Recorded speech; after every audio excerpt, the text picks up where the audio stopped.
तर cement concrete रस्त्यांची फक्त 15%च कामं पूर्ण झाली आहेत असा दावा भाजपचे माजी नगरसेवक मकरंद नार्वेकर यांनी केला।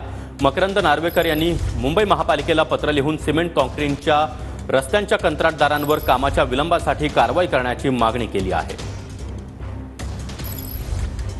भाजपचे माजी नगरसेवक मकरंद नार्वेकर आपल्या सोबत आहेत। त्यांनी सुद्धा अनेक मुद्दे जे आहेत ते उपस्थित केले होते। सर, तुम्ही सुद्धा या सिमेंट काँक्रीटच्या बाबत मुद्दा जो आहे तो अनेक वेळा उपस्थित केले होते। आता तुम्ही म्हणताय की मुंबईतले रस्ते 15% झालेले आहेत, नेमका कसा दावा कशावरून करताय? जी आकडेवारी आहे महानगरपालिकेमध्ये त्याच्यावरून असं दिसून येत आहे की केवळ 15% काम हे रोड कॉन्क्रिटायझेशनचं झालं आहे।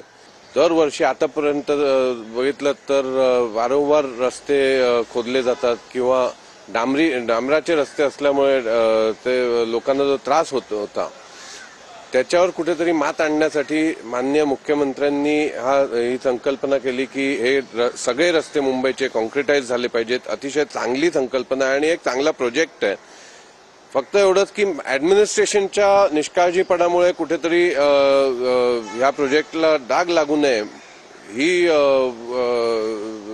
हे महत्वाचं आहे।